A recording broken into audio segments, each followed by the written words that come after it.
Yeah, so I know these NECA figures are nothing new, but I'm getting close now to completing my NECA Back to the Future collection. And we're here today to take a look at Griff Tannen from Back to the Future 2. So let's do this. Hi all, Chris here. And yeah, like I say in the intro, we're here today to take a look at another of the NECA Back to the Future figures. And this one is Griff Tannen from Back to the Future 2. So if I haven't already said it, there are 9 figures within this range, and this range kind of stopped before getting to Back to the Future 3. Whether or not that was always the plan of NECA, or whether or not it was down to sort of an unexpected lack of interest in the range, I don't know. And it is kind of a shame, because these figures in general are such high quality, and largely they've been such good choices in the versions of the characters that they've brought to life within these figures, that I think it's such a shame we never got to see at least a Marty and Doc from Back to the Future 3. But that being said, let's take a quick look at Griff from Back to the Future 2. And I'm going to start with the box first. Really good Pitbull image on the front, really like that. That's the image that is off of Griff's hoverboard. So I really like that. That Pitbull looks nice. And there's kind of like a weathering to the front of the box as well that I find quite interesting. It's the same images on both of the sides of this box. That same single image of the DeLorean and the Lightning. And on the back, there are 3 images, as with all the other figures, of this figure in variety of poses, utilising his accessories. And just a little blurb on the back there that's the same as every other box on here, and then there are a list of the accessories towards the bottom as well. And you can see on this one, if you've seen any of the other reviews, there are fewer accessories with this figure than any of the others, which is also a bit of a shame. There's also a nice picture on the inside of the door on the box. One of the great things about a lot of these NECA figures from a variety of ranges is the fact that they have that nice door on the blister packaging. Always makes the box feel a little bit more premium, even if the figure inside isn't.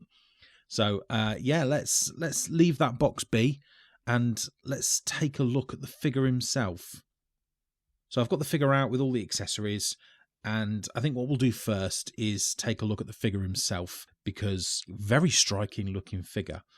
And I mean, I love this first head sculpt that comes on it. Real angry head sculpt with that, I don't know, that weird helmet that looks like a burger press sitting on his head. I love that.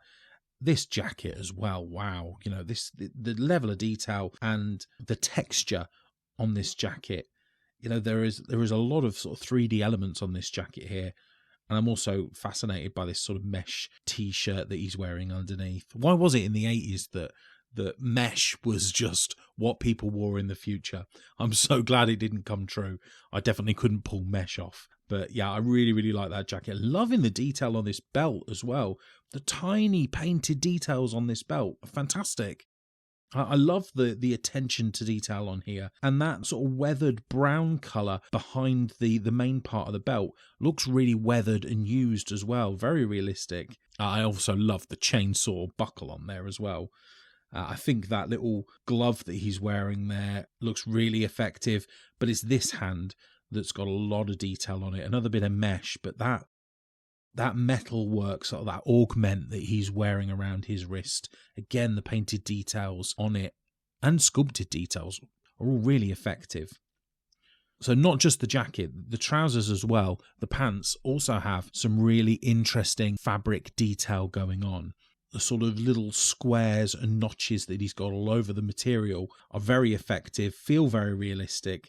And the same for his boots as well. He's clearly wearing some New Rock boots or something there. They look great.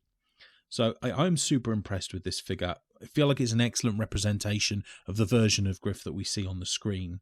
But let's take a look at articulation as well for this figure. I'm sure we'll run through it fairly quickly, because with these NECA figures, they're all fairly similar. Decent full 360 head movement on this figure, and an excellent up and down movement on there as well. So you can definitely get his head in a variety of positions. It does move at the neck as well. Not that you really need that feature on here. Also moves into a T-pose fairly easily.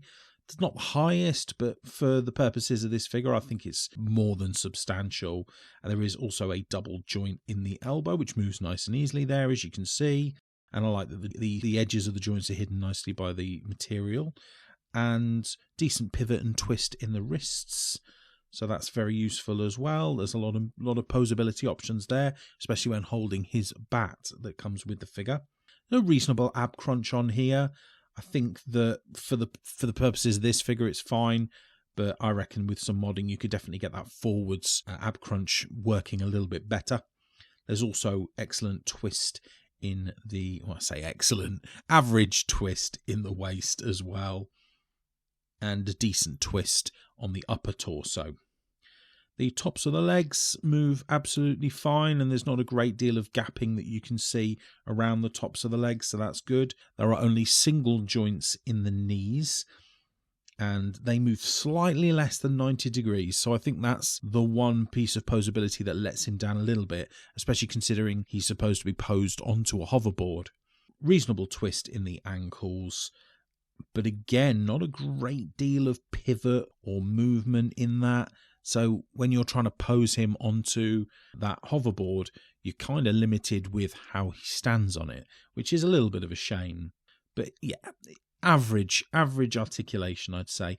Nothing crazy, nothing that's really going to open him up to a load of different options. And then let's take a look at some of the accessories that come with it. So we get one spare head, and this is more of a happy head. Smug, let's say. That's his smug head, and he's not wearing his helmet in this one as well. Not a massive amount of differences between this head sculpt and the Biff head sculpt, although it is a different expression and a slightly different hairstyle. This is more of an exaggerated flat top that he's got on this head sculpt that you don't see in the 1950s Biff figure. But that head is absolutely fine. I think that's good for a slightly different expression. Let's take a look at the baseball bat that comes with it as well. So nice level of detail on there. I love the branding that's put on this. That's really clean, can be easily read as well. You can see there are tiny little sculpted details of like rivets or screws that are on here as well. And it's made to look extendable, but it isn't. And a nice little level of detail on the handle as well. But still quite a basic accessory there. Works really well with him. It's clearly an accessory that we associate with Griff. And then we have probably the main accessory here, and that is his Pitbull hoverboard. And this has got some excellent detailing on it. That white piece on the bottom, just for reference, is for the stand to fit on, and we'll have a look at that in a bit. But yeah, so there's a nice level of detail on this. There's clearly the Pitbull logo, and there's some nice plastic detailing around where the feet go. And you can see the three plastic attachments here for where the other hoverboards for his sort of gang fit onto as well, and sort of the exhaust ports on there as well. This foot piece actually comes off, so my only assumption is that helps with posability, so that you can put one of them onto his feet before you put him onto the Pitbull, and that just gives you a little bit more freedom to get his feet in the right position without breaking this accessory. There's also some great rust detailing on the two metal pieces on either side of that Pitbull there, so I really like that. And then finally, it's just the clear stand that fits into that white space that I mentioned on the Pitbull. So very straightforward. You just push that in. It doesn't click because it doesn't go in all the way. But what that enables the hoverboard to do is to position it in a number of different angles so that you can get a couple of different action shots with your Griff figure. So I like that. That's a nice thought by NECA to give us that option. But that's basically it for accessories. I would say a little bit disappointing. But the way that I look at it, I suppose, and let's just get him out into some poses, is that I think the inclusion of Griff as a figure in general is kind of unusual when you consider that even in the second movie, he's only in that movie for maybe 10 minutes. When you think back to the Future 2, he's an incredibly minor character in that movie. I mean, we're only in 2015 for maybe, 35, 40 minutes of the movie.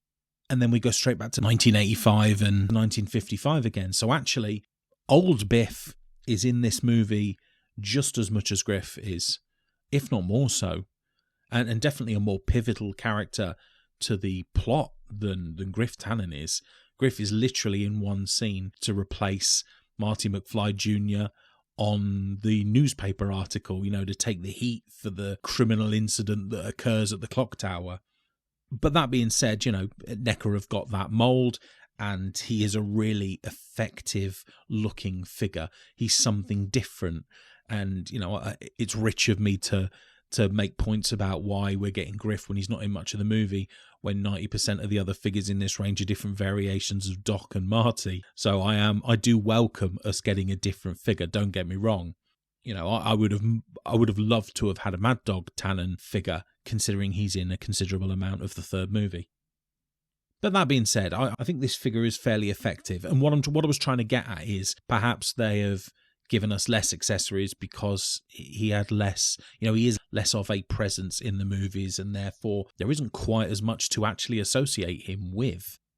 So the figure itself, I think both face sculpts are great. I think if we look in particular at this angry face sculpt, it's one of the best face sculpts within this entire range, if I'm honest.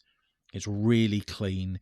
It shows an incredible amount of emotion and just gives you so many options with posability, because he is such an angry character in the movie as well. It's really easy to pose him on that pit bull with that extendable baseball bat, screaming at the top of his lungs. And, you know, if you've bought this figure, it's kind of the only way that you can pose him, really, isn't it? It's like a crime if you don't pose him in that way on your shelf. So, yeah, I mean, it kind of makes that second face redundant in a way. Even though I really like that second face mould, I think that sort of smug grin that he's giving is really effective. And, I mean, in actual fact, you could probably get away with using him using that face on the 50s Biff as well. But, you know, the hair will distinguish him a little bit from how the 50s Biff looked. The Pitbull is a real winner here. I think that prop, that accessory, looks excellent. It's the attention to detail that NECA have given is fantastic. Like I say, especially the rusted metal weathering on the vents, I suppose they are, look brilliant. Yeah, super impressed with that. And the stand gives you some real great posability options as well. So, I mean, I don't have a massive amount to say about this figure. I think articulation lets it down a little bit, especially with the legs, considering you've got to pose him in sort of a fluid motion. I think the number of accessories are disappointing when you compare him to some of the other figures in the range. But you know, as I said that, there is only one pose you really want him in, and all of the accessories will get used in that pose. So it's okay. It's definitely not my favourite figure of the range. I think the clothing is one of its main saving graces, along with the head sculpt. I think the way they've sculpted the clothing, especially that jacket, it feels really accurate. And I think that's what I love about this figure and all of the figures in this range, kind of NECA in general. I think the accuracy on the visual details is always really impressive. So yeah, I'm very pleased with it. I'm glad I've got it as part of the range. It's not a figure that I dislike or leaves me feeling, you know, empty. It's just a tad lower than what I would say about a lot of the Doc and Marty figures that we've gotten. That's kind of it, really. Why don't you jump into the comments and let me know what you think of this Griff figure? I mean, why don't you tell me some other characters from the Back to the Future films you'd love to have seen in NECA form? Because I would have loved a George McFly. And I feel that NECA went really Doc and Marty heavy. And I get that to a certain extent because they are the main two characters in the movies, and you want to see them in a couple of different scenarios from the film. But yeah, I still would have loved to have been able to pose these with other side characters from the movies. So yeah, tell me in the comments who else you'd love to have seen in this range.